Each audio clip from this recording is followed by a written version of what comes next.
আওয়ামী লীগ সাধারণ সম্পাদক ওবায়দুল কাদের শঙ্কামুক্ত নন। এই মুহূর্তে বিদেশ নেওয়া সম্ভব নয় জানালেন চিকিৎসক। বঙ্গবন্ধু মেডিকেলে দেখতে গেলেন রাষ্ট্রপতি ও প্রধানমন্ত্রী।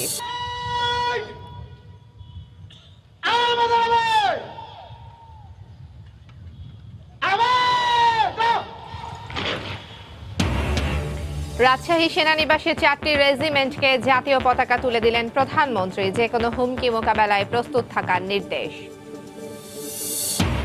দলীয় সিদ্ধান্তের বাইরে গণফোরামে নির্বাচিতরা শপথ নিলেও বহাল থাকবে এমপি পদ, মত আইনজীবীদের।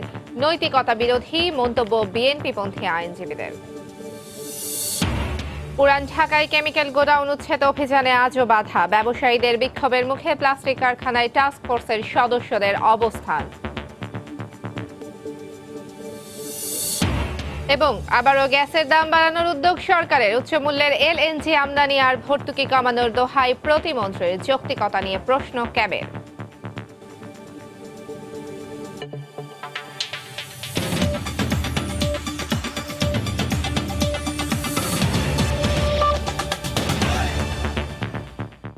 সময় সংবাদের সঙ্গে আছে আমি তাহিয়া রুবাইয়াত অপলা। আওয়ামী লীগের সাধারণ সম্পাদক, সড়ক পরিবহন ও সেতুমন্ত্রী ওবায়দুল কাদের শঙ্কামুক্ত নন বলে জানিয়েছেন বঙ্গবন্ধু শেখ মুজিব মেডিকেল বিশ্ববিদ্যালয়ের কার্ডিওলজি বিভাগের প্রধান সৈয়দ আলী আহসান। তার হার্টে 3টি ব্লক ধরা পড়েছে। এদিকে উন্নত চিকিৎসার জন্য দলের সাধারণ সম্পাদককে সিঙ্গাপুর নেওয়া যায় কিনা এ নিয়ে চিন্তা ভাবনা চলছে বলে জানান দলের নেতারা। তবে চিকিৎসক জানিয়েছেন এই মুহূর্তে তাকে দেশের বাইরে নেওয়া সম্ভব নয়। বিকেলে ওবায়দুল কাদেরকে দেখতে বঙ্গবন্ধু মেডিকেল বিশ্ববিদ্যালয়ে যান রাষ্ট্রপতি ও প্রধানমন্ত্রী। আওয়ামী লীগ সাধারণ সম্পাদক ওবায়দুল কাদেরকে দেখতে বিকাল 3:30টার দিকে বঙ্গবন্ধু শেখ মুজিব মেডিকেল বিশ্ববিদ্যালয় হাসপাতালে যান প্রধানমন্ত্রী শেখ হাসিনা। প্রায় 1.5 ঘন্টা অবস্থান করেন হাসপাতালে। এর কিছুক্ষণ পর বিকেল 4:30টার দিকে হাসপাতালে আসেন রাষ্ট্রপতি আব্দুল হামিদ। আওয়ামী লীগ সাধারণ সম্পাদক ওবায়দুল কাদেরের হার্টে 3টি ব্লক ধরা পড়েছে। চিকিৎসকরা জানান তিনি শঙ্কামুক্ত নন। এই মুহূর্তে তাকে স্থানান্তর করাও সম্ভব নয়। এলইডিতে 99% যেটার জন্য ওনার এই প্রবলেমটা হয়েছে, আমরা শুধু সেটাকেই সারাই করেছি, কিন্তু সেটা বোধহয় পর্যাপ্ত নয়। যেহেতু 3টা নালী দরকার হয়, সবগুলাই সারানো দরকার, কিন্তু এই মুহূর্তে সেগুলো সারানো যাবে না। যাতে গেলে আরো বিপদ ঘটবে। পরিস্থিতি এই মুহূর্তে বলা যাচ্ছে না। ওনাকে এই মুহূর্তে এখন যদি বলেন যে এখন পাঠানো যাবে কিনা, আমি বলবো যে না, এখন পাঠানো যাওয়া যাচ্ছে না। রোববার ভোরে হঠাৎ শ্বাসকষ্ট সমস্যা দেখা দেয় আওয়ামী লীগ সাধারণ সম্পাদক ওবায়দুল কাদেরের। পরে বাসা থেকে তাকে নিয়ে যাওয়া হয় বঙ্গবন্ধু শেখ মুজিব মেডিকেল বিশ্ববিদ্যালয় হাসপাতালে। সেখানে ভর্তির পর অবস্থার অবনতি হলে নিয়ে যাওয়া হয় আইসিইউতে। প্রাথমিকভাবে তার পরীক্ষা নিরীক্ষায় হার্টে 3টি ব্লক ধরা পড়ে। বর্তমানে তাকে সিসিইউতে রাখা হয়েছে।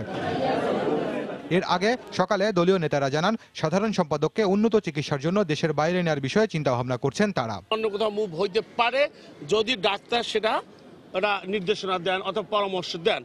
এইভাবে ওরা এখন কাজ করছে। তাকে আমরা বিদেশে সিঙ্গাপুরে নিয়ে যাওয়ার জন্য ব্যবস্থা গ্রহণ করা হচ্ছে। শুধু এইটুকুই বলতে চাই। ওবায়দুল কাদেরের অসুস্থতার খবর ছড়িয়ে পড়লে হাসপাতালে ভিড় জমান দলীয় নেতাকর্মীরা। ওবায়দুল কাদেরের সুস্থতা কামনায় দেশবাসীর দোয়া চেয়েছেন তারা।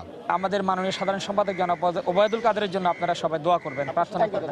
এখন ভালো আছে, এখন সমস্যা নেই, এখন 2016 সালে আওয়ামী লীগের 20তম জাতীয় সম্মেলনে দলের সাধারণ সম্পাদক হিসেবে নির্বাচিত হন ওবায়দুল কাদের। এছাড়া তিনি পরপর 2 মেয়াদে সড়ক পরিবহন ও সেতুমন্ত্রী হিসেবে দায়িত্ব পালন করেন। খান মোহাম্মদ রুমেল, সময় সংবাদ, ঢাকা। এই মুহূর্তে বঙ্গবন্ধু মেডিকেল বিশ্ববিদ্যালয়ে আছেন রিপোর্টার আতিকুর রহমান তমাল। আমরা বিস্তারিত জানতে সরাসরি চলে যাব তার কাছে।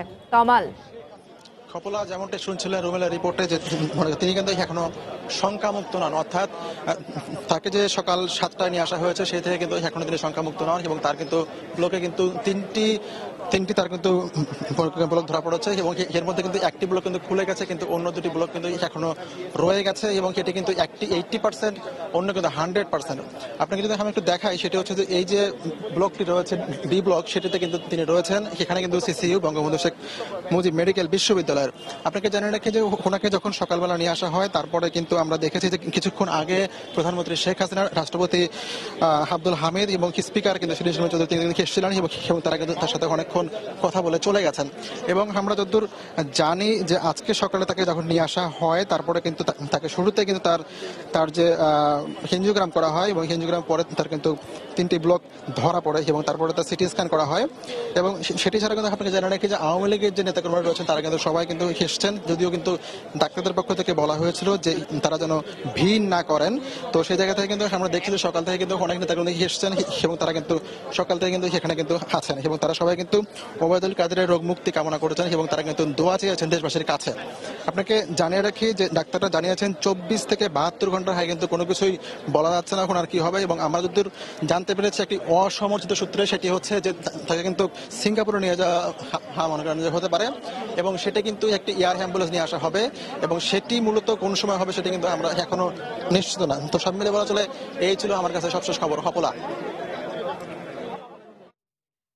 আওয়ামী লীগের সাধারণ সম্পাদক ওবায়দুল কাদেরের সবশেষ পরিস্থিতি জানছিলাম। বঙ্গবন্ধু মেডিকেল বিশ্ববিদ্যালয় থেকে আমাদের সাথে সরাসরি যোগ দিয়েছিলেন সহকর্মী আতিকুর রহমান তমাল। চলে যাচ্ছি পরবর্তী খবরে। দেশের সার্বভৌমত্ব রক্ষায় সেনাবাহিনীকে ঐক্যবদ্ধ থেকে অভ্যন্তরীণ ও বাহ্যিক যে কোনো হুমকি মোকাবেলায় প্রস্তুত থাকার নির্দেশ দিয়েছেন প্রধানমন্ত্রী শেখ হাসিনা। সকালে রাজশাহী সেনানিবাসে 4টি রেজিমেন্টের হাতে জাতীয় পতাকা তুলে দিবেন প্রধানমন্ত্রী। তিনি সেনাবাহিনীর উন্নয়নে সরকারের নেওয়া নানা পদক্ষেপ তুলে ধরেন। রাজশাহী থেকে ফেরদৌস লিপির প্রতিবেদন। দেশের ভূখণ্ডের অখণ্ডতা রক্ষা সহ সব ধরনের জাতীয় নিরাপত্তা ও প্রতিরক্ষায় সহায়তায় অগ্রণী ভূমিকা পালন করে বাংলাদেশ সেনাবাহিনী। রবিবার সকালে রাজশাহী সেনানিবাসে বাংলাদেশ সেনাবাহিনীর রেজিমেন্ট 7, 8, 9 ও 10-এর সদস্যদের ন্যাশনাল স্ট্যান্ডার্ড প্রদান অনুষ্ঠানে যোগ দেন সরকার প্রধান শেখ হাসিনা। এরপর প্রধানমন্ত্রী খোলা জিপে করে সশস্ত্র বাহিনীর সবচেয়ে এই বড় শাখা সুসজ্জিত প্যারেড পরিদর্শন করেন। পরে বাংলাদেশ ইনফ্যান্ট্রি রেজিমেন্টের 4টি ইউনিটকে সশস্ত্র বাহিনীর বীরের প্রতীক জাতীয় পতাকা প্রদান করেন প্রধানমন্ত্রী। অনুষ্ঠানে সেনা সদস্যদের দেশের জন্য যে কোনো ত্যাগ স্বীকারে প্রস্তুত থাকার আহ্বান জানান প্রধানমন্ত্রী। পবিত্র সংবিধান ও দেশ মাতৃকার সার্বভৌমত্ব রক্ষার জন্য আপনাদের ঐক্যবদ্ধ থেকে অভ্যন্তরীণ কিংবা বাহ্যিক যে কোনো হুমকি মোকাবেলায় সদা প্রস্তুত থাকতে হবে। সরকার আধুনিক ও চৌকো সেনাবাহিনী গড়ে তুলতে বদ্ধপরিকর উল্লেখ করে তিনি বলেন, সেনাবাহিনীতে নতুন নতুন পদাতিক ডিভিশন, ব্রিগেড প্রতিষ্ঠা সহ প্রশিক্ষণের ব্যবস্থা করা হয়েছে। এটা আধুনিক ও চৌকো সশস্ত্র বাহিনী গড়ে তুলতে আমাদের সরকার বদ্ধপরিকর। এই জন্য ফোর্সেস গোল 2030 প্রণয়ন করে পর্যায়ক্রমে বাস্তবায়ন করা হচ্ছে। আমাদের সরকার শাসক হিসেবে নয়, জনগণের সেবক হিসেবে আমরা দেশ পরিচালনা করে যাচ্ছি। এই সময় 11শ জাতীয় সংসদ নির্বাচনে দেশের গণতান্ত্রিক ধারা সমুন্নত রাখতে রাখায় সেনাবাহিনীকে ধন্যবাদ জানান প্রধানমন্ত্রী।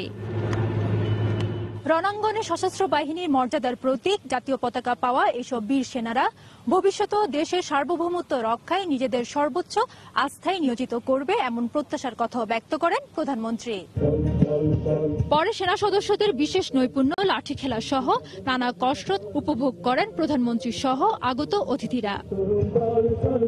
ফেরদৌস লিপি, সময় সংবাদ, রাজশাহী। দলের সিদ্ধান্তের বাইরে সংসদ সদস্য হিসেবে শপথ নিলে এবং দল বহিষ্কার করলেও এমপি পদ বহাল থাকবে বলে মত দিয়েছেন সিনিয়র আইনজীবীরা। তারা বলেন, সংসদ সদস্য পদ বাতিলের সংবিধানের 70 অনুচ্ছেদ এই ক্ষেত্রে প্রযোজ্য হবে না। বিএনপিপন্থী সিনিয়র আইনজীবী খন্দকার মাহবুব হোসেনও একই ধরনের মত দিয়েছেন। তবে শপথ নেওয়াকে নৈতিকতা বিরোধী বলে মন্তব্য করেন তিনি। দলের সিদ্ধান্তের বাইরে গিয়ে 30 ডিসেম্বরের নির্বাচনে জয়ী গণফোরামের 2 জন সংসদ সদস্য হিসেবে শপথ নিতে স্পিকারকে চিঠি দিয়েছেন। এমত অবস্থায় তাদের দল থেকে বহিষ্কার করা হলে এমপি পদ যাবে কিনা এ নিয়ে চলছে আলোচনা। সাবেক আইনমন্ত্রী ব্যারিস্টার শফিক আহমেদ মনে করেন, সুলতান মনসুর, মোকাব্বিরের শপথ নিয়ে দায়িত্ব পালনে আইনগত বাধা নেই। দল থেকে তাদেরকে বহিষ্কার করে তাদের সদস্যপদ বাতিল হবে না, তারা সদস্যপদ হিসাবে বহাল থাকবে। দলীয় সিদ্ধান্ত তারা মানতে পারে, না মানতে, এবং তাদের যে সিদ্ধান্তটি যে তারা ওত নিবে, আমার মনে হয় সেই সিদ্ধান্তটি সঠিক। কারণ জনগণ তাদেরকে ভোট দিয়েছে, সংসদে এসে জনগণের কথা বলার জন্য।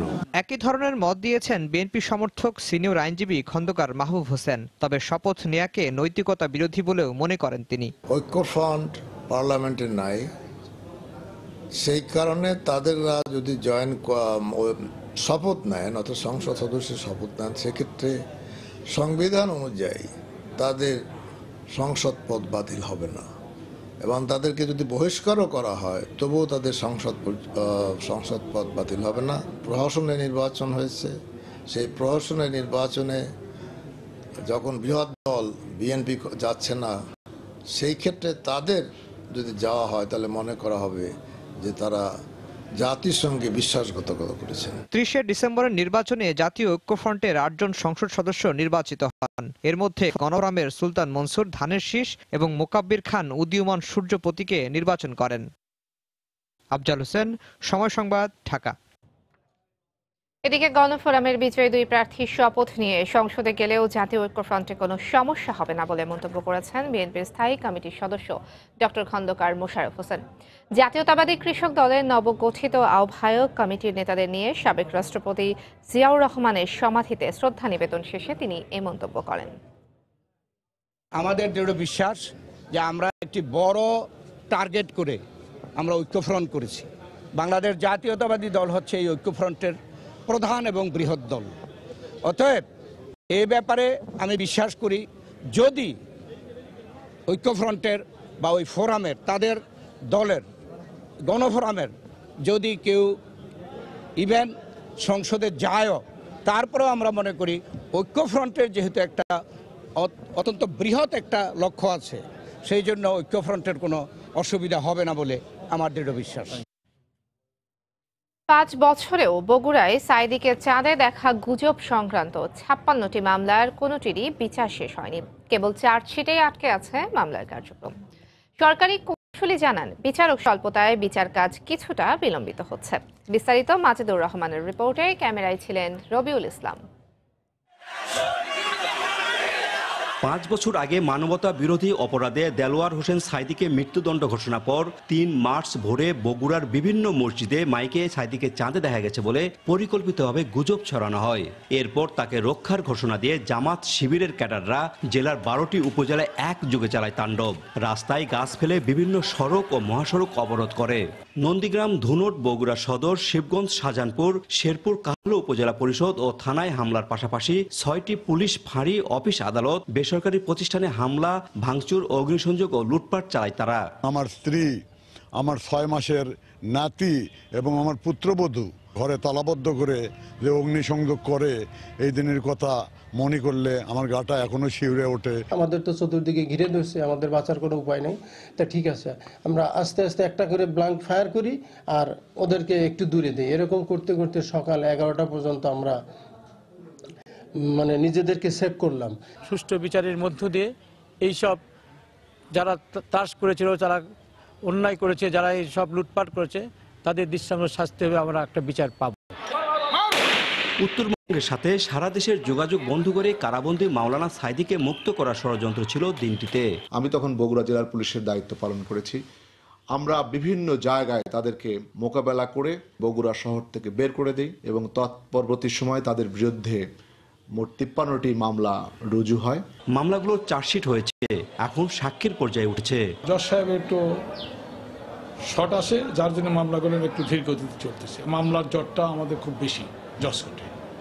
তা আমি আশা করি এই মামলাগুলো আমরা দ্রুত এই বছরে অনেক মামলা নিষ্পত্তি করতে পারব। সাইদিকে চাঁদে দেখা সংক্রান্ত নাশকতায় মামলা হয়েছিল 56টি। এর মধ্যে 52টি মামলায় 3243 জনকে অভিযুক্ত করে আদালতে চার্জশিট দেওয়া হয়েছে 2016 সালে। মাজেদুর রহমান, সময় সংবাদ, বগুড়া। সময় সংবাদে আরো থাকছে। চট্টগ্রাম ও মিরসরাই থেকে 700 স্বর্ণের বার সহ 4 জনকে আটক করেছে পুলিশ।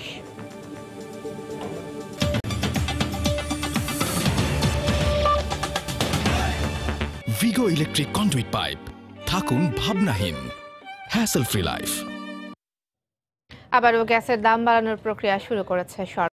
এরই মধ্যে আবাসিক সহ সব ধরনের গ্রাহকের জন্য গড়ে ৬৬% দাম বাড়ানোর প্রস্তাব এনার্জি রেগুলেটরি কমিশনে পাঠিয়েছে গ্যাস বিতরণ প্রতিষ্ঠানগুলো।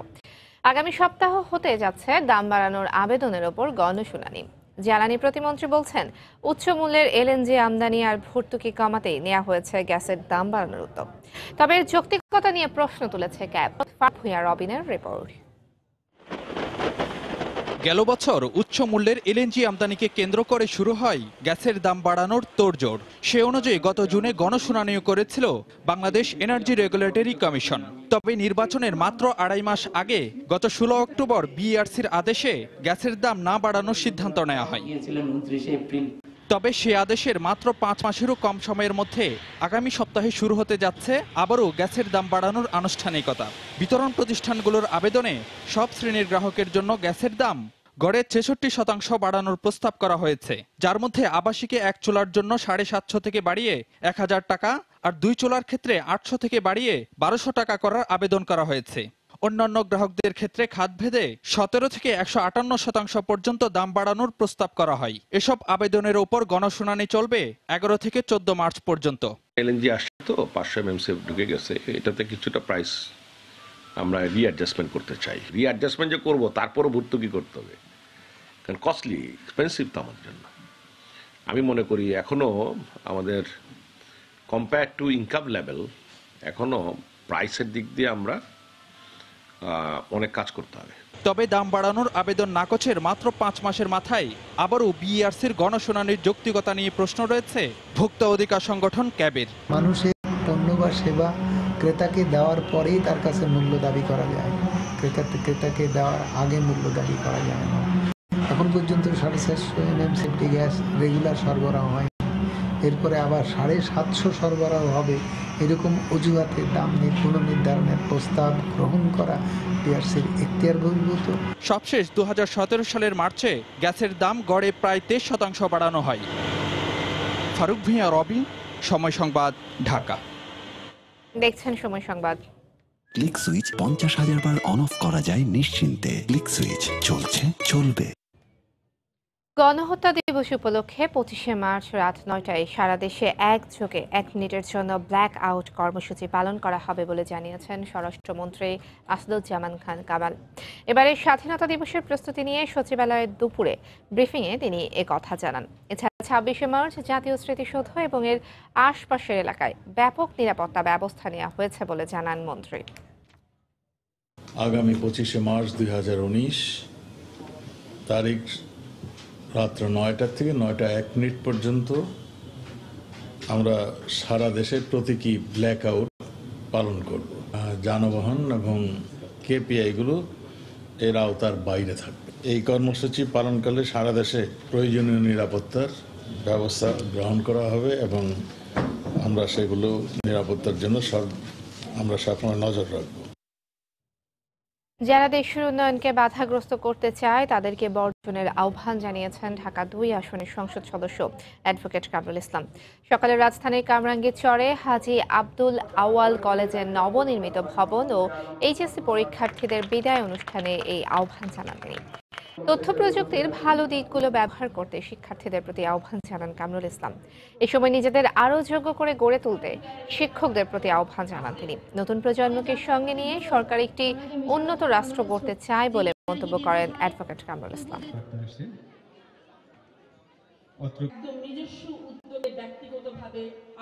ধন্যবাদ শেফালী আক্তারকে মানপত্র গণতন্ত্রকে বাদ দিয়ে কেবলমাত্র উন্নয়ন হয় না। যারা গণতান্ত্রিক পথে বাধার সৃষ্টি করে, নির্বাচন পদ্ধতিকে প্রশ্নবিদ্ধ করতে চায়, নির্বাচনকে না বলে নির্বাচনের থেকে দূরে থাকে এবং গণতান্ত্রিক সমস্ত চর্চা থেকে যারা দূরে থাকে, তারা দেশকে পেছনের দিকে নিয়ে যেতে চায় এবং উন্নয়নের বাধার সৃষ্টি করতে চায়।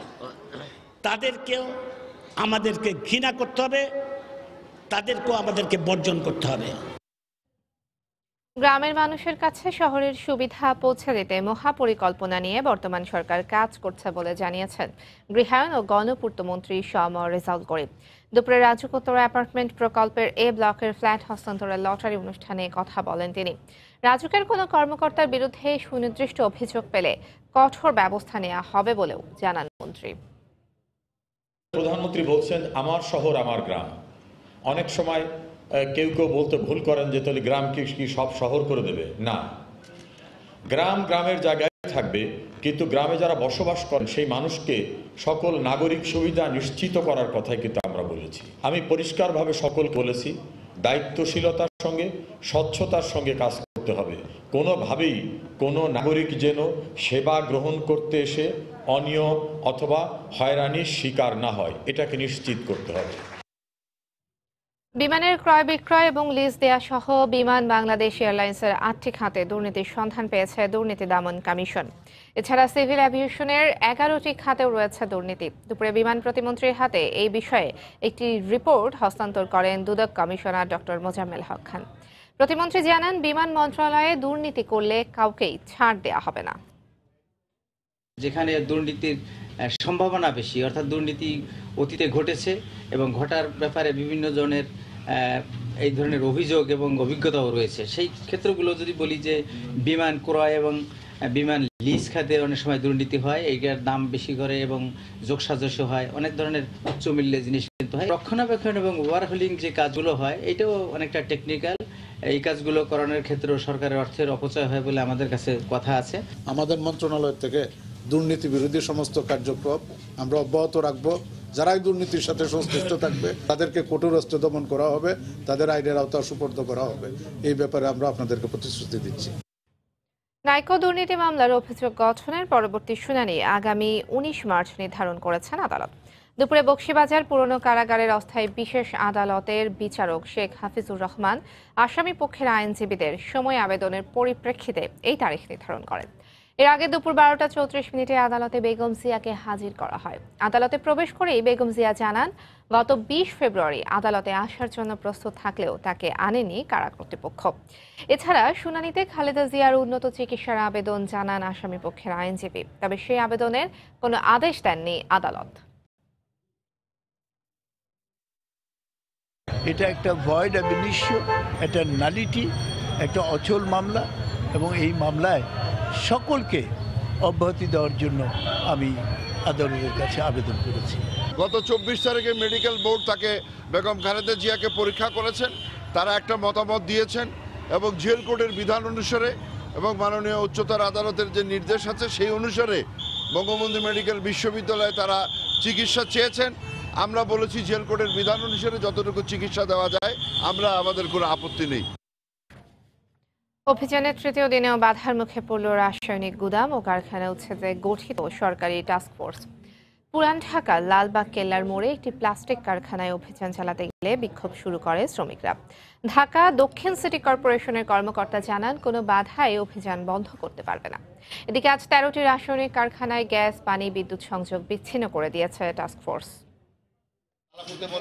অব্যাহত অভিযানের অংশ হিসেবে রোববার সকালে পুরান ঢাকার বিভিন্ন এলাকায় রাসায়নিক কারখানা ও গুদাম উচ্ছেদে অভিযান শুরু করে সরকারি টাস্কফোর্স। লালবাগের একটি প্লাস্টিক কারখানায় অভিযান চলাকালে প্রধান দরজার বাইরে থেকে তালা লাগিয়ে দেয় বিক্ষোভরত শ্রমিকরা। কারখানা না সরানোর দাবিতে স্লোগান দিতে থাকেন তারা। এ সময় কারখানার ভেতরে আটকা পড়েন নির্বাহী ম্যাজিস্ট্রেট সহ কর্তব্যরত টাস্কফোর্স সদস্যরা। আমরা এখানে পানির সংযোগটা বিচ্ছিন্ন করেছি, কিন্তু বিদ্যুৎ বিভাগের যারা এসেছিলেন তারা গাড়িতে করে মই নিয়ে আসেন, মই দিয়ে উপরে উঠে করতে হয়। তাদের এই বিক্ষুব্ধ জনতা তাদের গাড়িটা নাকি ভেঙে দিয়েছে। এটাকেও আমি সরাসরি বাধাগ্রস্ত বলবো না, তারা একটা দাবি তুলেছেন যেন এটা অচিরে বন্ধ করা হয়, তাদেরকে যেন সময় দেওয়া হয়। পরে লালবাগ থানার পুলিশ এসে তাদেরকে উদ্ধার করে। বিক্ষুব্ধ শ্রমিকদের সরাতে এক পর্যায়ে লাঠিচার্জ করে পুলিশ। ক্ষোভও করেছিল। আমরা তো বুঝিয়েছি যে অভিযান চলছে এটা আপনাদের উপকারের জন্য, আপনাদের নিরাপত্তার জন্য, এভাবে তাদেরকে বোঝানোর পরে তারা এলাকায় চলে গেছে। এদিন চকবাজার এলাকায় আরো কয়েকটি গুদাম ও কারখানায় অভিযান পরিচালনা করে টাস্কফোর্স। এ সময় কয়েকটি রাসায়নিক কারখানার বিদ্যুৎ সংযোগ বিচ্ছিন্ন করা হয়। 2 ঘন্টার অভিযান শেষে গণমাধ্যমের সঙ্গে কথা বলেন ঢাকা দক্ষিণ সিটি কর্পোরেশনের প্রধান স্বাস্থ্য কর্মকর্তা। বাসাবাড়ির বিরুদ্ধে না, আমরা শুধু গোডাউনে ক্ষতিকর দাহ্য পদার্থ যেখানে আছে সেই কারখানা, ঝুঁকিপূর্ণ কারখানা থেকেই শুধু ইউটিলিটি সার্ভিস কাট করতেছে। বাদ বাকি যাদের এই ধরনের গোডাউন আছে, আপনারা অনুগ্রহপূর্বক এগুলি সরিয়ে ফেলেন। 20 ফেব্রুয়ারি রাতে চুরিহাট্টায় ভয়াবহ অগ্নিকাণ্ডে 71 জন মারা যাবার পরে রাসায়নিক ও দাহ্য পদার্থের গুদাম উচ্ছেদে টাস্কফোর্স গঠন করে সরকার। শাতিলা শারমিন, সময় সংবাদ, ঢাকা। এবারও বেঁধে দেওয়ার সময়ের মধ্যে হাতিরঝিল থেকে সরছে না বিজিএমইএ ভবন, তাই সময়সীমা বাড়াতে আবারও আদালতে শরণাপন্ন হবে সংগঠনটি। তবে মুচলেকা দেওয়ার পরও সময় মতো ভবন না সরানো আদালত অবমাননার শামিল বলে মনে করেন এই মামলার অ্যামিকাস কিউরি। কামরুল হাসান সবুজের রিপোর্ট। বেশ আগেই 16 তলা এই ভবনটিকে হাতিরঝিলের ক্যান্সার আখ্যা দিয়েছেন আদালত। ভেঙে ফেলতেও সময়সীমা বেঁধে দিয়েছেন কয়েকবার। তবে পোশাক শিল্পের স্বার্থ বিবেচনায় প্রতিবারই বাড়ানো হয়েছে আগেরবারের সময়সীমা। সবশেষ মুচলেখা দিয়ে 1 বছরের সময় নেয় বিজিএমইএ কর্তৃপক্ষ, যা শেষ হবে আগামী 12 এপ্রিল।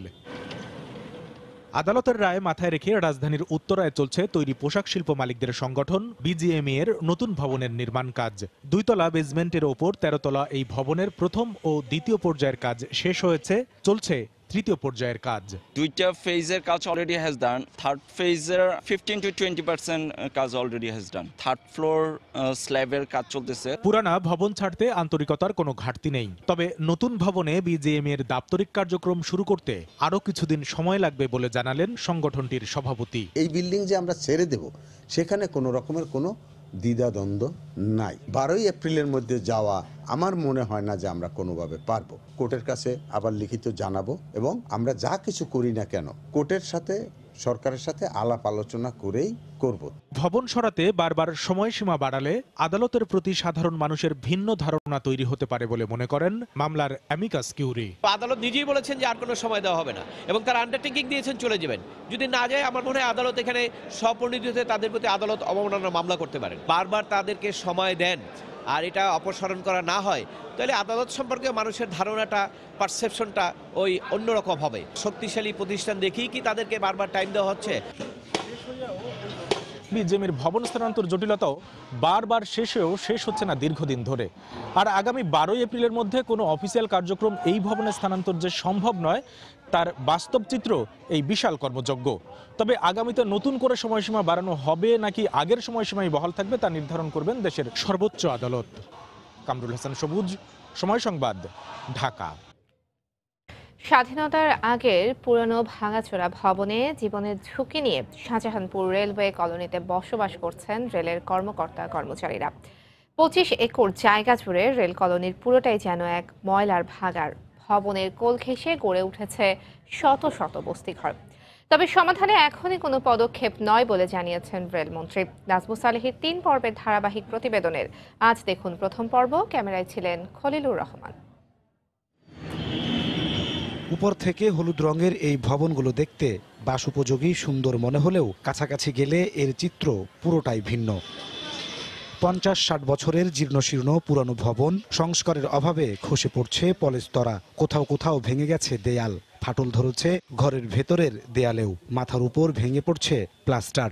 এমনই ছোট্ট 2 কক্ষের স্যাঁতস্যাঁতে অন্ধকার ঘরে বাস করেন রেলের 2য়, 3য় ও 4র্থ শ্রেণীর কর্মচারী। এই ভাঙ্গা বাসা যে কোনো মুহূর্তে ভাঙ্গা পড়তে পারে।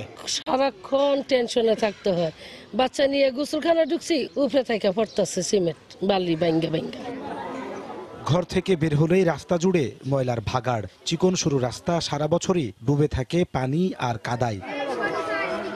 এখানেই শেষ নয়, কলোনির মধ্যে অবৈধ দখলদাররা গড়ে তুলেছে অন্তত 1000 খানেক বস্তিঘর, কয়েকশো দোকানপাট, রিক্সা ভ্যান ও মোটর গ্যারেজ। বিল্ডিং এর চারো পাশে বস্তির কারণে ড্রেনগুলা মানে একদম বন্ধ হয়ে আছে। এখানে তো হাঁটাই যায় না টয়লেটের পানির জন্য, যেই টয়লেটের পানিগুলো আমাদের বাচ্চারা অসুস্থ হয়ে যাইতেছে। আমরা বারবার রেল প্রশাসনকে বলছি এবং বারবার আমরা আন্দোলনও করেছি যে কলোনির ড্রেন, নালা, নর্দমা যে এই পরিবেশে মানুষ কোনো বসবাস করা যায় না। আবাসিক সমস্যাকে কোনো সমস্যা বলেই মনে করছেন না রেলপথ মন্ত্রী। আপনি ইন্ডিভিজুয়াল বা 10 জন, 50, 100, 200 আমার রেল কর্মচারী অসুবিধা হচ্ছে, কিন্তু তার থেকে বেশি গুরুত্বপূর্ণ হলো এই মুহূর্তের জন্য আমাদের চলমান যে রেল যাতায়াত, পরিবহন, এই জায়গাগুলিকে আমরা প্রায়োরিটি দিচ্ছি।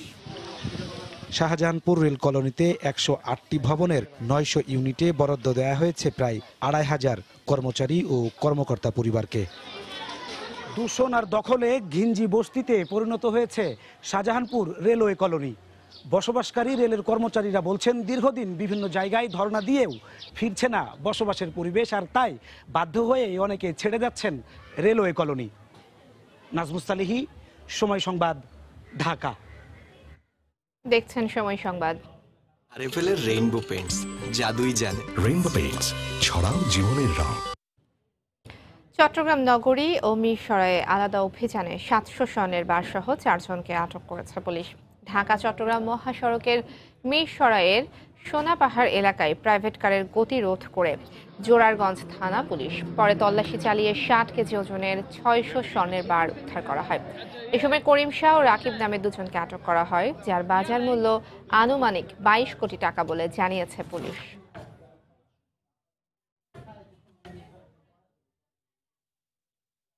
পুলিশ জানায় সকালে চট্টগ্রাম নগরীর প্রবর্তক মোড় থেকে প্রাইভেট কারে করে স্বর্ণের চালান ঢাকায় যাচ্ছে এমন খবরে অভিযান চালানো হয়। এই সময় সিআরবি এলাকা থেকে একটি প্রাইভেট কার সহ কাদের ও লাবুকে আটক করা হয়। তল্লাশি চালিয়ে 11.5 কেজি ওজনের 100 স্বর্ণের বার উদ্ধার করা হয়, যার বর্তমান বাজার মূল্য 4,45,00,000 টাকা বলে জানায় পুলিশ।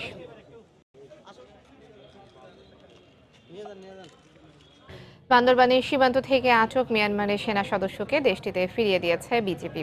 দুপুরে মিয়ানমার সীমান্ত রক্ষা বাহিনী বিজেপির কাছে তাকে হস্তান্তর করা হয়।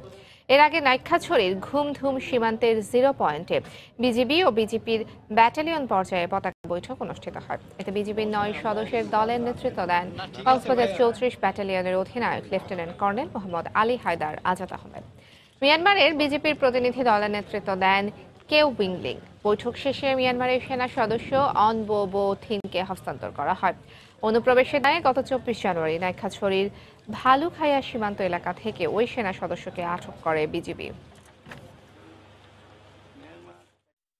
পতাকা বৈঠকের মাধ্যমে আটককৃত সেনা সদস্যকে মানসিক এবং শারীরিকভাবে সুস্থ অবস্থায় প্রতিপক্ষ নাম্বার 1 বিজেপি মায়ানমার এর প্রতিনিধি দলের নিকট আমরা হস্তান্তর করেছি।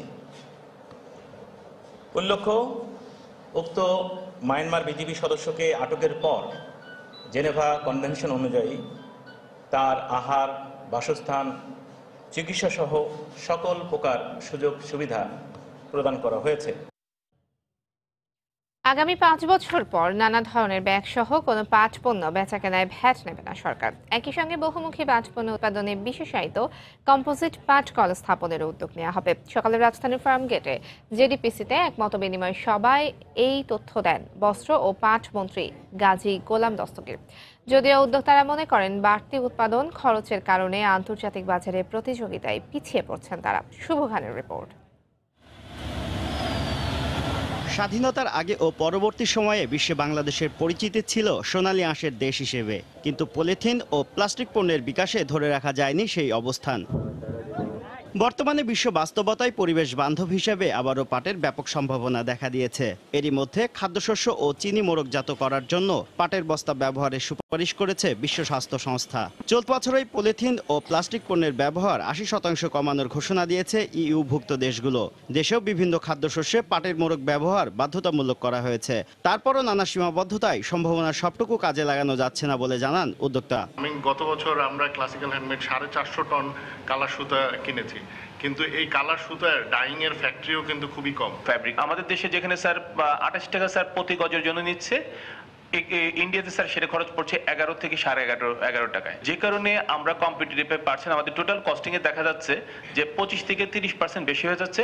বর্তমানে শুধুমাত্র বহুমুখী পাট পণ্যের অভ্যন্তরীণ ও রপ্তানি মিলিয়ে বাজার প্রায় 800 কোটি টাকা। প্রতি বছর দেশে উৎপাদিত হচ্ছে প্রায় 30 লাখ টন পাট কাঠি, যা থেকে 2,500 কোটি টাকার চারকোল উৎপাদন করা সম্ভব। এ অবস্থায় পাট পণ্যের বাজার সম্প্রসারণের পরিকল্পনা তুলে ধরেন বস্ত্র ও পাট মন্ত্রী। পাট হলো কৃষি পণ্য, কৃষি পণ্যের উপর সাধারণত ভ্যাট থাকে না, সুতরাং পাটকে আরও আকর্ষণীয় করতে হলে এখন পর্যন্ত ভ্যাট মুক্ত আছে, আগামীতে যাতে ভ্যাট মুক্ত থাকে সেই ব্যবস্থার জন্য আমি জোর প্রচেষ্টা চালাবো। বর্তমানে shopping bag, floor covering, home textile সহ 280 ধরনের পাট পণ্য উৎপাদন করছেন প্রায় 700 উদ্যোক্তা। শুভ খান, সময় সংবাদ, ঢাকা। তৈরি পোশাক শিল্প সহ যুক্তরাষ্ট্রের বাজারে পণ্যের শুল্কমুক্ত প্রবেশ অধিকার জিএসপি সুবিধা ফিরে পাওয়ার দাবি জানিয়েছে বিজিএমইএ। দুপুরে তৈরি পোশাক রপ্তানিকারকদের সংগঠন বিজিএমইএ এর নেতাদের সঙ্গে মার্কিন রাষ্ট্রদূত আর্ল রবার্ট মিলারের বৈঠক শেষে কথা জানান সংগঠনের সভাপতি সিদ্দিকুর রহমান। বৈঠকে জিএসপি সুবিধা, বাংলাদেশের পোশাক শিল্পের উন্নয়ন ও যুক্তরাষ্ট্রের সঙ্গে বাংলাদেশের বাণিজ্যিক সম্পর্ক নিয়ে আলোচনা হয়। বিজিএমইএ সভাপতি জানান, যুক্তরাষ্ট্রে বাংলাদেশের স্পিনিং মিল করার আগ্রহ জানিয়েছে বাংলাদেশের ব্যবসায়ীরা। তবে সেক্ষেত্রে যুক্তরাষ্ট্রের বাজারে পোশাক রপ্তানিতে বাংলাদেশের সুবিধা পেতে হবে। বৈঠকে সাম্প্রতিক কারখানায় অসন্তোষ শ্রমিকদের চাকুরিচ্যুতর বিষয়ে উদ্বেগ জানিয়েছেন মার্কিন রাষ্ট্রদূত। তবে নিয়ম ভেঙে কাউকেই চাকুরিচ্যুত করা হয়নি বলে দাবি করেছেন বিজিএমইএ সভাপতি। যেহেতু আমি জিএসপি আবার রিস্টোর করার জন্য বলেছি এবং আরএনজি কে ইনক্লুড করার জন্য বলেছি, সেই জন্য ওরাও বলেছে যে আমরা গত 2 বছরে কোনো ইভ্যালুয়েশন করিনি। এবং আমরা একটা জিনিস বলেছি যে আপনারা জানেন যে আগে আমাদের এখানে ট্রেড ইউনিয়ন করতে হলে ফিজিক্যালি সাবমিট করতে হইতো, এখন অনলাইনে সাবমিট করতে পারে। নিরীহ কোনো শ্রমিককে কোনোভাবে হয়রানি করা যাবে না। যারা একেবারেই আইডেন্টিফাইড কোনো রকমের আনলফুল কাজের সাথে জড়িত, তাদেরকে আইডেন্টিফাই যদি করা যায় তাইলে তাকে শাস্তি দেওয়া যাবে, এটা দেশের আইন। অপরিকল্পিত নগরায়নে দিন দিন হারিয়ে যাচ্ছে সব ধরনের বন্যপ্রাণী। দখলে দূষণে ধ্বংস হচ্ছে জলজ প্রাণীও। বিশেষজ্ঞরা বলছেন, এই ধ্বংসলীলা চলতে থাকলে ভেঙে পড়বে মানুষসহ প্রাণীর জীবনচক্র, বাড়বে প্রাকৃতিক দুর্যোগ। এমন প্রেক্ষাপটেই সারা বিশ্বের মতো বাংলাদেশেও পালন করা হচ্ছে বন্যপ্রাণী দিবস। কেফায়েত শাকিলের রিপোর্ট, ছবি তুলেছেন শরীফুল ইসলাম রুবেন। কয়েক বছর আগেও রাজধানীর রামপুরার এই নদীতে ছিল শুষ্ক সহ নানা জলজ প্রাণী, কিন্তু দখল ও দূষণের কবলে পড়ে এ নদী হারিয়েছে তার জীববৈচিত্র্য, হারিয়েছে তার অস্তিত্ব। আগে মাছ ছিল, মানুষ সাপ ছিল, ব্যাঙ ছিল, এখন মনে করেন কিছু নেই। রামপুরা দিয়ে যে ময়লা আবর্জনাগুলো নেমে আসে, তার জন্য কিন্তু আমাদের এলাকার এই পানিগুলো দূষিত। শুধু এই নদী নয়, ঢাকাকে ঘিরে থাকা বুড়িগঙ্গা, তুরাগ ও শীতালক্ষা সহ সব নদী ও খাল এখন দখলে দূষণে মৃতপ্রায়। এসব নদীতে নেই প্রাণের কোনো অস্তিত্ব। বিশেষজ্ঞরা বলছেন, এসবই বড় ধরনের অশনি সংকেতের লক্ষণ। শুষ্কের থাকা মানে যে মাছরা ভালো আছে, এবং মাছরা ভালো থাকলে আমরা সেই মাছটাকে ধরে খেতে পারছি। এরা যদি না থাকে বা এরা যখন ওখানে এসে মারা যায়, তখন আমরা জানি যে পানিটা অসম্ভব রকম দূষিত। জলের মতো স্থলেও কোথাও নেই প্রাণী বসবাসের উপযোগী পরিবেশ। শহর জুড়ে প্রাণের দেখা মেলে শুধু কয়েকটি পার্ক ও উদ্যানে। যেখানে কিছুটা সবুজ আছে, তাতেও কালে ভদ্রে দেখা মিলে বানর, কাঠবিড়ালি সহ হাতে গোনা কিছু পাখির অস্তিত্ব। রমনা পার্কে একটু একটু তাও 2-1টা কোকিল টোকিল ডাকে, তাও গাছপালাগুলো অন্যরকম হয়ে গেছে। এই যে গাছটা যেভাবে কেটে ফেলছে, এই কারণে আমাদের নগরায়ণ প্রকৃতির বন্যপ্রাণী হারিয়ে যাচ্ছে। পরিবেশের এই ধ্বংসযজ্ঞ অব্যাহত থাকলে ঢাকা খুব দ্রুত বসবাসের অনুপযুক্ত হয়ে পড়বে বলে আশঙ্কা বিশেষজ্ঞদের। সিঙ্গাপুরের তুলনা করেন, ব্যাংককের তুলনা করেন, কিংবা কলকাতা আমাদের কাছে, সবই ঘনবসতিপূর্ণ জায়গা, কিন্তু যতখানি প্রাকৃতিক পরিবেশ ধরে রেখেছে, বন্য প্রাণী গেলে আপনি দেখতে পাবেন শহরে, সেটা ঢাকায় নেই। পরিবেশবিদরা বলছেন, সুস্থভাবে বেঁচে থাকতে হলে জীববৈচিত্র্য রক্ষায় কার্যকর পদক্ষেপের পাশাপাশি সচেতনতার বিকল্প নেই। কেফায়েত শাকিল, সময় সংবাদ, ঢাকা। ময়মনসিংহের মুক্তাগাছার বনাঞ্চলের পতিত জমিতে বাণিজ্যিকভাবে মিশ্র ফলের বাগান করে দিন বদলেছে অনেকের। পেঁপে, আনারস, কলা সহ নানা ধরনের ফল একসাথে আবাদ করে আয় করছেন লাখ লাখ টাকা। প্রতি বছরই বাড়ছে বাগানের সংখ্যা। বাগান মালিকরা জানান, বিষমুক্তভাবে ফল উৎপাদন করায় তাদের ফলের চাহিদা রয়েছে বেশি। কৃষি কর্মকর্তারা বলছেন, ওই অঞ্চলে প্রতি বছর প্রায় 50 কোটি টাকার ফল বিক্রি হয়। হোসেন আলীর ক্যামেরায় হারুনুর রশিদের রিপোর্ট। ময়মনসিংহের মুক্তাগাছা উপজেলার রসুলপুর এলাকার যুবক আলাউদ্দিন আল আজাদ হীরা বনাঞ্চলের পতিত জমি লিজ নিয়ে গড়ে তুলেছেন মিশ্র ফলের বিশাল বাগান। একসাথে পেঁপে, আনারস, কলা, লেবু ও মালটার আবাদ করে দারুণ সফলতা পেয়েছেন তিনি। আয় করছেন লাখ লাখ টাকা। ভালো ফলন ও লাভজনক হওয়ায় প্রতি বছরই এলাকায় বাড়ছে পতিত জমিতে মিশ্র ফল বাগানের সংখ্যা। এতে কর্মসংস্থানও সৃষ্টি হচ্ছে। পুরোপুরি বিষমুক্ত ফল যাতে অন্যদেরকে খাওয়ার সুযোগ করে দিতে পারি, এরকম একটা আমার পরিকল্পনা নিয়ে কাজ করতেছি। আনারস লাগানো হয়েছে, আদা লাগাইছিলাম, পেঁপে করছি, কলা আছে, তারপর মালটার চারা লাগানো হয়েছে। এখান থেকে আমি কমপক্ষে 70-80 লাখ টাকা আমার আয় করতে পারবো এ ধরনের একটা সম্ভাবনা আছে। আমাদের ফসলগুলো যে ওঠে এটা উঠানোর পরে আমাদের এরকম মানে ভালো কোনো বাজার পাই না আমরা। এখানে আশেপাশে যদি প্রসেসিং এর কোনো ফ্যাক্টরি থাকতো বা কারখানা থাকতো তাহলে আমরা আরো ভালো দাম পেতাম। তবে স্থানীয়ভাবে বাজার ব্যবস্থা গড়ে না ওঠায় বাগান থেকেই ফল কিনে নিয়ে দেশের বিভিন্ন স্থানে সরবরাহ করেন ব্যবসায়ীরা। 6 থেকে 7 মাস পাকাইয়া চিটাগাং, ঢাকা, সিলেট বিভিন্ন জায়গায় বিক্রি করি। আমরা এখানে বাগান টাল কিনি, কেনার পরে 20 টাকা 25 টাকা কেনা পরে আঙ্গুর বিক্রি হয় 40 টাকা 45 টাকা। কৃষি কর্মকর্তারা বলছেন পতিত জমির বাগান থেকে বছরে প্রায় 50 কোটি টাকার ফল বেচাকেনা হয়। এই ধরনের বাগানে অনেককে আমরা আনতেছি, উদ্বুদ্ধকরণ ভ্রমণের মাধ্যমে তাদেরকে শেখাচ্ছি, প্রশিক্ষণের মাধ্যমে তাদেরকে জানাচ্ছি এবং এটা যদি আমরা সফল হতে পারি আমরা আশা করি এই রকম উৎপাদন বিশেষ করে আমরা 100 কোটি টাকার উপরে আমাদের উৎপাদন চলে যাবে। কৃষি বিভাগ জানায় ময়মনসিংহে 1320 হেক্টর জমিতে ফলের বাগান রয়েছে। এর মধ্যে পরিকল্পিত ফলের বাগান আছে প্রায় 200। হারুনুর রশিদ, সময় সংবাদ, ময়মনসিংহ। আওয়ামী লীগের সাধারণ সম্পাদক ওবায়দুল কাদেরের স্বাস্থ্যের সব শেষে তথ্য নিয়ে চলছে ব্রিফিং। আমরা এই মুহূর্তে সরাসরি চলে যাব সেখানে। প্রফেসর সৈয়দ আলী হাসান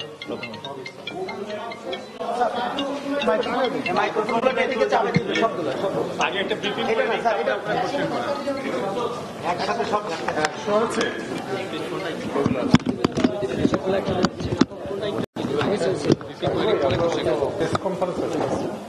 স্যার ওই পাশ থেকে কিছু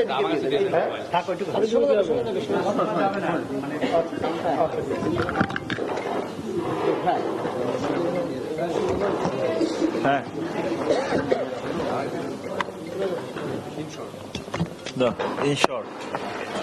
বলো। জি, সবাইকে সালাম আলাইকুম। আমরা প্রথম থেকে কি শুনতে চাচ্ছেন আপনারা? কারণ অনেকে ছিলেন না, সকালবেলা অনেকে ব্রিফ দিছি। আমরা 8:30 সময় ওনাকে, আসলে ওনার হার্টের অ্যাটাকটা হয় 3:30টার সময়, 3টা অ্যারাউন্ডে বাসায়। তখন ওনার বাসা থেকে টেলিফোন আসলে আমাদের একজন ডক্টর ওনার বাসায় যান, গিয়ে ওনাকে দেখেন যে নিজেই ড্রাইভ করে ওনাকে নিয়ে আসেন, এসে সরাসরি আইসিইউতে নিয়ে আসেন। আইসিইউতে আনার পরে আমি যখন কল পাই তখন 8টা, অ্যারাউন্ড 8টা।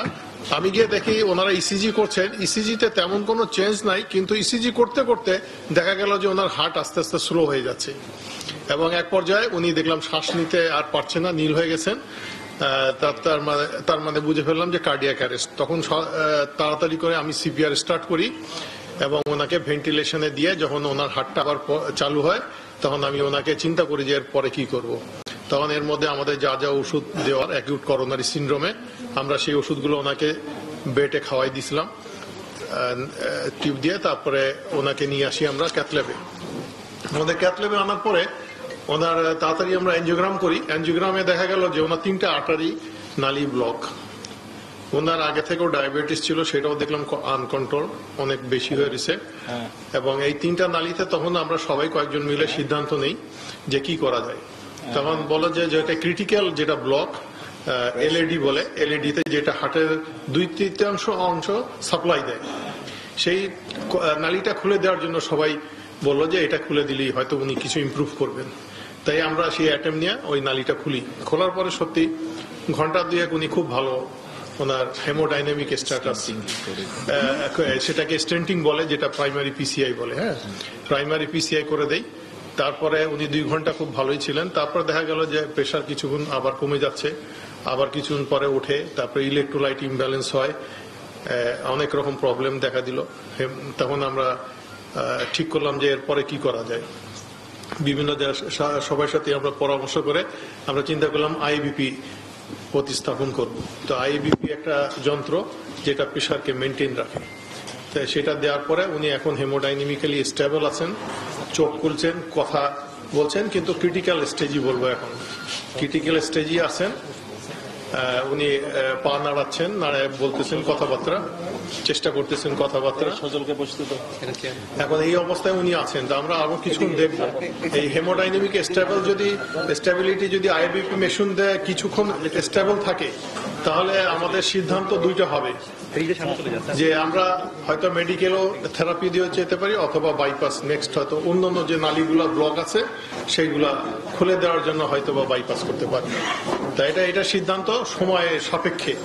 এই জন্য আমি সবসময় বলি যে 24 ঘন্টা থেকে 72 ঘন্টা না গেলে অবস্থা বলা যাবে না। এখনো উনি ক্রিটিক্যাল অবস্থায় আছে এবং এই জন্য আমি দেশবাসীর কাছেও ওনার জন্য দোয়া প্রার্থনা করছি।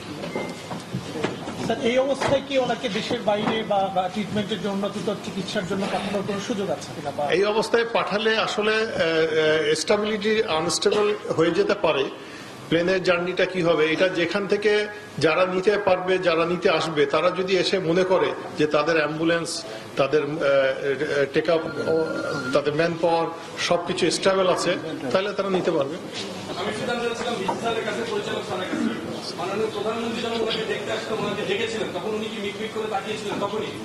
চোখের না মিটমিট করে তাকানো না, তখন মিটমিট করতেছিলেন, চোখের পাতাটা নড়ছিল, ব্লিঙ্কিং যখন ডাকছিলেন তখন ব্লিঙ্কিং হচ্ছিল।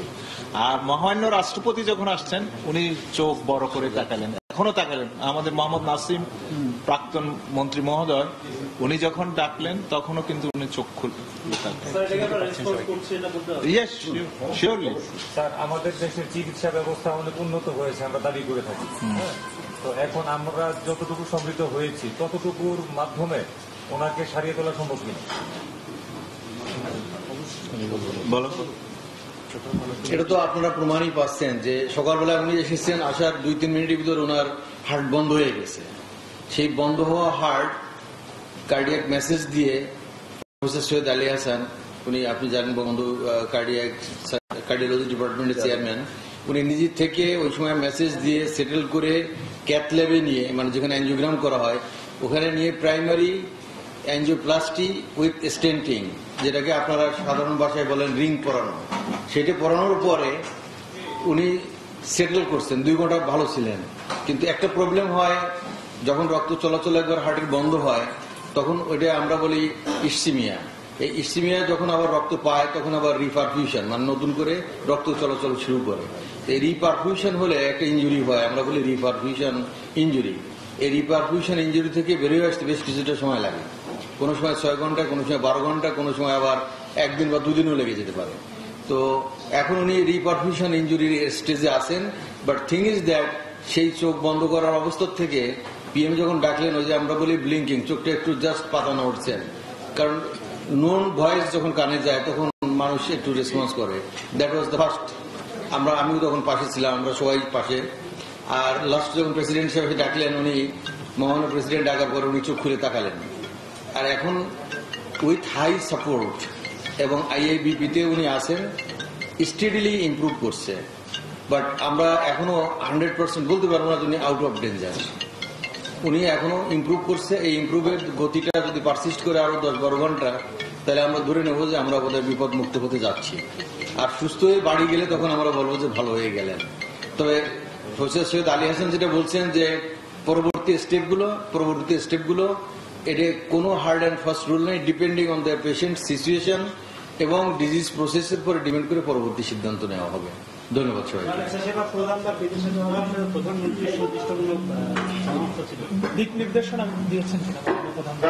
মাননীয় প্রধানমন্ত্রী এই কথাটাই বলেছিলেন যে আমাদের যারা চিকিৎসার সাথে সম্পৃক্ত তারা যদি মনে করেন তাহলে পাঠানো হবে, আর ওনারা যদি প্রয়োজন মনে না করেন বা এমনও হইতে পারে যে পরিস্থিতি পাঠানোর মতো না, ডিটেরিয়েট করার সম্ভাবনা থাকবে, তাহলে কিন্তু ওনাকে পাঠানো হবে।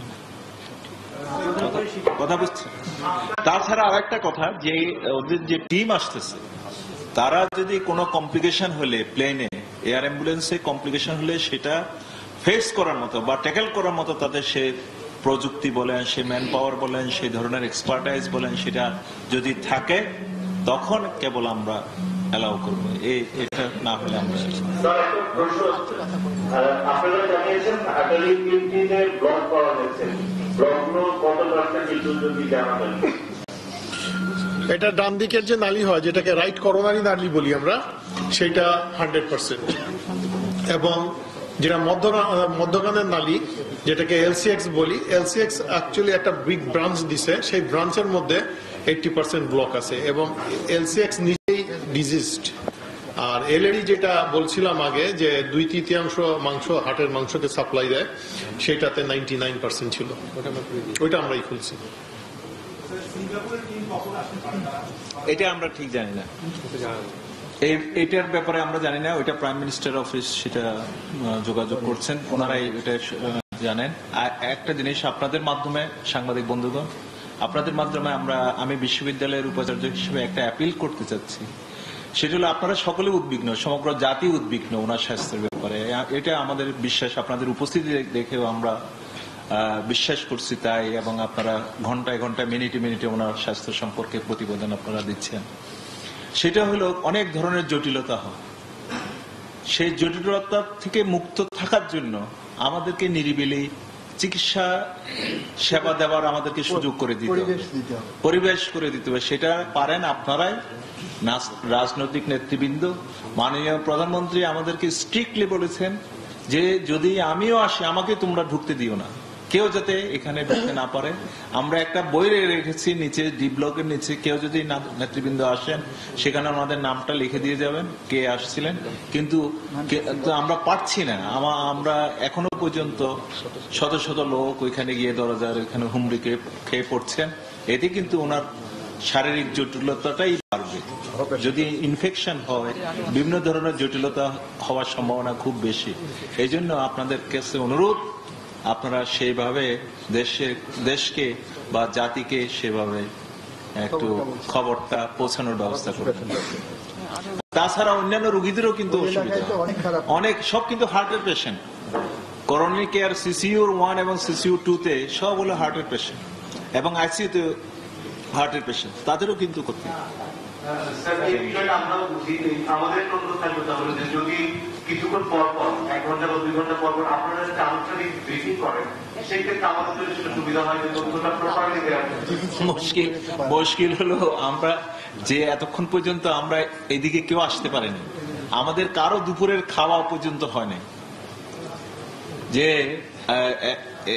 এখন একটু স্টেবল হওয়ার ফলে আমরা আপনাদের কাছে এখানে আসতে পেরেছি।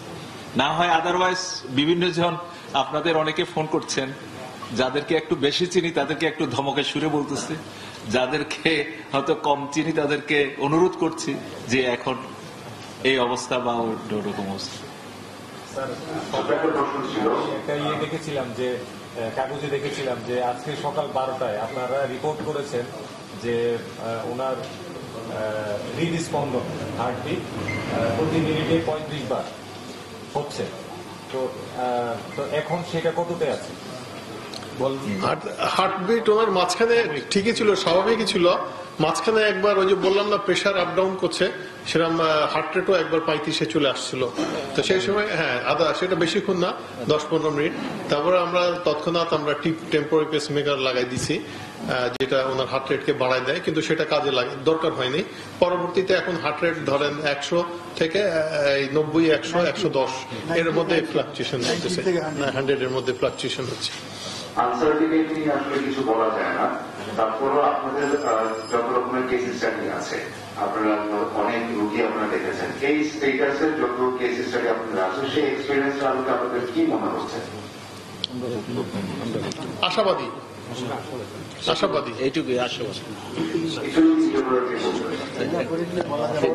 এলাবোরেটলি বলতে গেলে আসলে একটু আগে আমাদের প্রফেসর অসিত বরণ যেটা বললেন যে রিপারফিউশন ইঞ্জুরিটা থেকে উঠে আসতে বেশ কিছু সময় লাগে। তা এখন যদি সেই সময়টুকুতে যদি ওনার হার্টের মাংসগুলো যদি ভালো অক্সিজেন নিউট্রিশন পায়, তাহলে রিকভারি ভালো হবে। এটাই আমাদের, এই জন্য আমরা আশাবাদী করতেছি। কিন্তু তার বিপরীত হইতে পারে, অ্যারিথমিয়া হয় পট করে, এরকম একটা ইসকেমিক জোন থাকলে পট করে হার্টের ছন্দ পতন ঘটতে পারে। সেই ছন্দ পতন হইলে তখন আবার খারাপের দিকেও যেতে পারে। হ্যাঁ, একটা সময়ের ব্যাপার, সময় আনসার দিবে আপনাদেরকে। আপনাদের সকলকে ধন্যবাদ। নাকি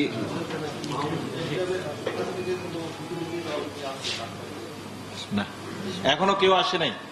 কেউ আসে